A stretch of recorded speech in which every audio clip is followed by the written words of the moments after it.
वालेकुम, welcome to my YouTube channel the light of knowledge. हम लोगों ने अपने बियोलॉजी की सीरीज़ का चैप्टर नंबर 3 स्टार्ट किया हुआ है, कोऑर्डिनेशन एंड कंट्रोल, जिसमें हमने अपना एंडोक्राइन सिस्टम स्टार्ट कर दिया हुआ है। एंडोक्राइन सिस्टम में अब तक हमने दो जो है वो ग्लैंड्स पढ़ ली हैं। पहला आपने पढ़ा पिट्यूटरी ग्लैंड, उसके बाद पढ़ा है आपने थायराइड ग्लैंड, उसके बाद आपने पढ़ा पैराथायराइड ग्लैंड। आज हम पढ़ने लगे हैं पेनक्रियाज। पेनक्रियाज को उर्दू में आप लबलबा भी कह सकते हो। अब क्या है, पेनक्रियाज जो है वो ये वाहिद ग्लैंड है जो एक्सोक्राइन ग्लैंड के तौर पर भी एक्ट करता है और एंडोक्राइन ग्लैंड के तौर पर भी एक्ट करता है। तो सबसे पहले हम देखेंगे एक्सोक्राइन ग्लैंड के तौर पर ये किस तरह, इसका फंक्शन क्या है, ये क्या काम करता है, और फिर देखेंगे कि एंडोक्राइन ग्लैंड के तौर पर ये कौन कौन से हार्मोन्स जो है वो रिलीज़ करता है और वो हार्मोन्स कौन कौन से फंक्शंस जो है वो परफॉर्म करते हैं। ठीक है, अच्छा पहले हम देखेंगे कि एक्सोक्राइन ग्लैंड में क्या। आपने जब आप 9th क्लास में थे, आपने डाइजेशन वाला चैप्टर पढ़ा था, तो स्मॉल इंटेस्टाइन में जो डाइजेशन होती थी उसमें आपके पास बाइल आता था और पेनक्रियाज से आपके पास पेनक्रियाटिक जूस आता था। पेनक्रियाटिक जूस बेसिकली एंजाइम्स होते थे जो डाइजेशन में हमारी हेल्प करते थे।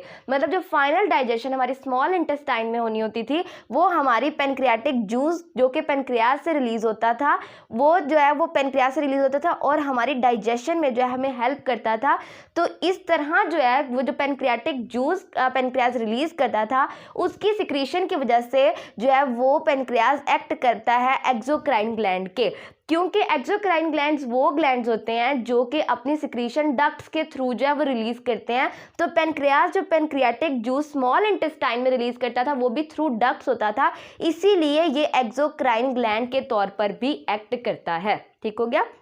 मैंने क्या बताया कि डाइजेशन में जब हमारी फाइनल डाइजेशन हो रही होती थी स्मॉल इंटेस्टाइन में, वहाँ पर हमारे साथ लिवर की तरफ से हमारे पास बाइल आता था और पेनक्रियाज की तरफ से पेनक्रियाटिक जूस आता था जो कि डाइजेशन करवाता था। अब पेनक्रियाज पेनक्रियाटिक जूस जो है वो डक्ट के थ्रू जो है वो स्मॉल इंटेस्टाइन में रिलीज करता था, इसीलिए पेनक्रियाज एक्सोक्राइन ग्लैंड के तौर पर काम करता है। इसका मेजर जो पोर्शन है वो एक्सोक्राइन ग्लैंड के तौर पर काम करता है, लेकिन बहुत स्मॉल सा जो पोर्शन है वो एंडोक्राइन ग्लैंड के तौर पर एक्ट करता है। पेनक्रियाज में आपकी बुक में वैसे नहीं दिए बताया हुआ, लेकिन मैं आपको एक्स्ट्रा इन्फॉर्मेशन देती हूँ। आपके पास पेनक्रियाज में वो पोर्शन जो कि एंडोक्राइन ग्लैंड के तौर पर काम करता है उसको आप आइसलेट ऑफ लैंगरहांस भी कह सकते हैं। इस पोर्शन में आपके पास बेसिकली दो टाइप्स के सेल होते हैं, एक होते हैं अल्फा सेल्स और एक होते हैं बीटा सेल्स। ये मैं आपको एक्स्ट्रा इन्फॉर्मेशन दे रही हूँ। ठीक है, अब आप उस पोर्शन को जो कि एंडोक्राइन ग्लैंड के तौर पर एक्ट करता है, जो अपनी सिक्रीशन डायरेक्ट ब्लड स्ट्रीम में डालता है, उसको आप कह लेते हो आइसलेट ऑफ लैंगरहांस। आपने इसको एक टेम्परेरी सा नेम दे दिया और एक स्पेसिफाइड अलग करने के लिए पेनक्रियाज का एक्सोक्राइन ग्लैंड को एंडोक्राइन ग्लैंड से अलग करने के लिए आपने एंडोक्राइन ग्लैंड्स के वाले पोर्शन को आइसलेट ऑफ लैंगरहांस का नाम दे दिया। अब ये हमारे पास बेसिकली वो जो दो बेसिक सेल्स थे हमारे पास, अल्फा सेल्स और बीटा सेल्स, वो दो किस्म के हार्मोन्स जो है वो रिलीज करते हैं। सबसे पहला आपके पास है ग्लूकागॉन और दूसरा आपके पास है इंसुलिन। ठीक है, पहला कौन सा, ग्लूकागॉन और इंसुलिन। जिस तरह आपने थायराइड ग्लैंड में कैल्सिटोनिन पढ़ा था और पैराथायराइड में आपने पैराथार्मोन पढ़ा था, वो दोनों एक दूसरे के रिवर्स काम कर रहे थे, इसी तरह ग्लूकागॉन और इंसुलिन भी एक दूसरे के रिवर्स काम करते हैं। अब हम देखेंगे कि हमारे पास ये किस तरह एक दूसरे के रिवर्स काम करते हैं। ग्लूकागॉन क्या करता है, ग्लूकागॉन ये काम करता है, ये लिवर पर एक्ट करता है जाकर और लिवर को जो है वो मजबूर करता है। आपको एक बात बताती हूँ, जब आप फूड इंजेस्ट करते हो, ठीक है, आप फूड लेते हो, उसकी डाइजेशन होती है, उसके बाद वो आपकी ब्लड स्ट्रीम में डाल दी जाती है। सबसे सिंपलेस्ट हमारे पास एनर्जी सोर्स ग्लूकोज होता है, तो सारी फूड को ग्लूकोज में कन्वर्ट कर दिया जाता है।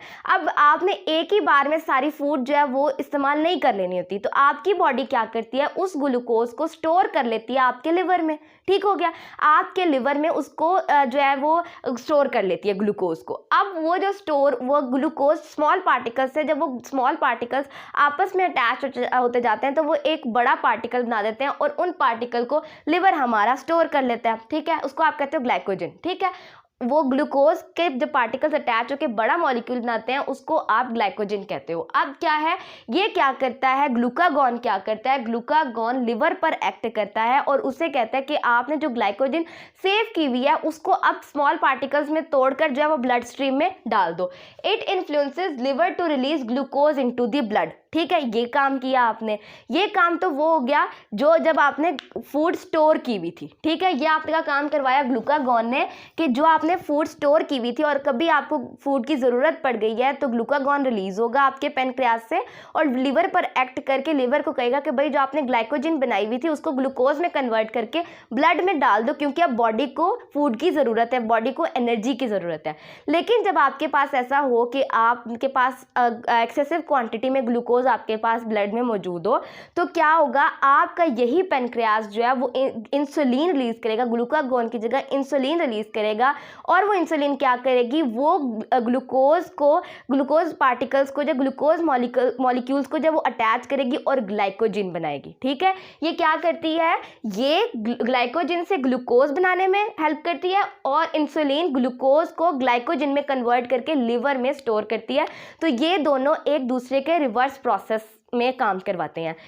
ग्लूकागॉन क्या करता है, ग्लाइकोजन को लिवर से तुड़वाता है और उसके बाद उसको ग्लूकोज फॉर्म में कन्वर्ट करके ब्लड में डाल देता है, जबकि इंसुलिन ब्लड से ग्लूकोज को ग्लाइकोजन में कन्वर्ट करवा के लिवर में स्टोर कर देती है। ये आपने इन दोनों के फंक्शन पढ़ लिए, ग्लाइकोजन और इंसुलिन के।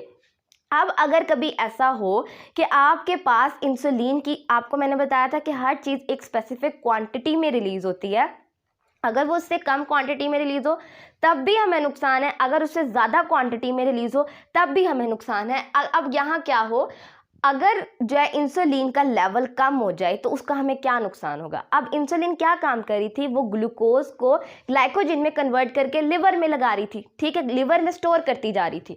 लेकिन अब अगर जब इंसुलिन लेवल कम होगा तो हमारे पास ग्लूकोज ग्लाइकोजन में कन्वर्ट होकर लिवर में स्टोर नहीं होगी, तो हमारा glucose level, blood glucose level जो है बढ़ जाएगा, जिसका हमें नुकसान होगा। ठीक होगा, ठीक हो गया। आपको पता है कि हर चीज़ जो है एक स्पेसिफिक क्वांटिटी में मौजूद है। आपके ब्लड में वाटर भी एक स्पेशल कंसंट्रेशन के साथ मौजूद है, ग्लूकोज भी, हर किस्म के आयंस एक स्पेशल कंसंट्रेशन के साथ मौजूद होते हैं। अगर आपका इंसुलिन लेवल कम होगा तो आपका ग्लूकोज लेवल जो है वो हाई होगा, जिसका आपकी बॉडी को नुकसान है। इस सिचुएशन को, जिस सिचुएशन में इंसुलिन लेवल कम हो और उसकी वजह से ग्लूकोज लेवल ब्लड में ज़्यादा हो जाए, इस सिचुएशन को आप नेम दे देते हैं डायबिटीज़ मेलाइटस, जिसको आम अल्फाज में हम शुगर का मर्ज भी कहते हैं।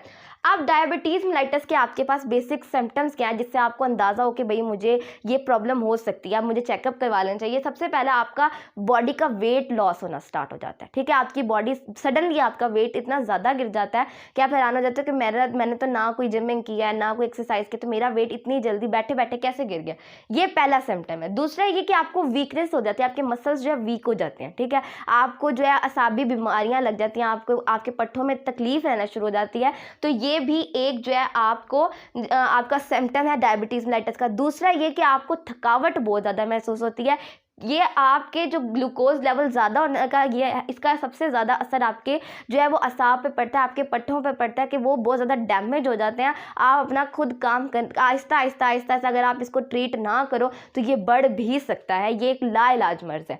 अब इसका ट्रीटमेंट क्या है, इसका ट्रीटमेंट बेसिकली क्या है। सबसे पहला ट्रीटमेंट तो ये होता है कि जब आपको मिसाल के तौर पर शुगर का जो मर्ज़ वो पता चल गया कि आपको डायग्नोज हो गया कि आपको ये डायबिटीज़ मेलाइटस है, पहले आपको जो है वो दवाइयों के जरिए रिकवर करने की कोशिश करें। लेकिन अगर दवाइयों से नहीं होगा तो आपका, क्योंकि इंसुलिन लेवल कम है ना, जिसकी वजह से आपको डायबिटीज़ मेलाइटस है, तो आपको डॉक्टर्स जो है वो इंसुलिन प्रिस्क्राइब कर देंगे। अब आप डेली बेसिस पे इंसुलिन लगाएं, तो आप एक्सटर्नली जो है वो इंसुलिन अपनी बॉडी में इंजेक्ट करवाते हो। वो इंसुलिन जाके आपके ब्लड ग्लूकोज लेवल को मैनेज रखती है। अब इंसुलिन हमारे पास जेनेटिक इंजीनियरिंग के जरिए बनती है। बायोटेक्नोलॉजी एक हमारी फील्ड है बायोलॉजी की, जिसमें हम डिफरेंट ऑर्गेनिज्म का यूज़ करते हुए जो है वो डिफरेंट यूज़फुल प्रोडक्ट्स बनाते हैं। तो इंसुलिन भी उन यूज़फुल प्रोडक्ट्स में से एक प्रोडक्ट है, ठीक है। तो ये आपके पास ट्रीटमेंट है। इंसुलिन जो कि जेनेटिक इंजीनियरिंग के जरिए बनती है, उसके जरिए आप टेम्परेरली, ठीक है, टेम्परेरली आप जो है वो डायबिटीज़ मेलाइटस का क्योर कर सकते हो, चंद अरसे के लिए ट्रीटमेंट कर सकते हो। उसके अलावा क्योंकि डायबिटीज़ मेलाइटस हमारे ये जीन्स में ख़राबी की वजह से डायबिटीज़ मेलाइटस होती है, तो इसका एक हल ये भी है कि आप अपने उन जीन्स की जेनेटिक इंजीनियरिंग करवा लो, अगर कोई रिपेयर करने वाला है तो वो एक थोड़ा महंगा और कॉस्टली आपके पास ट्रीटमेंट है, तो मोस्टली लोग वो नहीं करवाते। मोस्टली लोग टेम्परेरी ट्रीटमेंट करवाते हैं। वो क्या है कि आप एक्सटर्नली अपनी बॉडी में इंसुलिन जो है इंजेक्शन के थ्रू इंजेक्ट करवा लेते हो। आज के लेक्चर में आपने पेनक्रियाज देखा जो कि exocrine gland as well as endocrine gland के तौर पर काम करता है। आई होप आपको मेरा वीडियो पसंद आया होगा। Thank you so much. अल्लाह हाफ़िज़।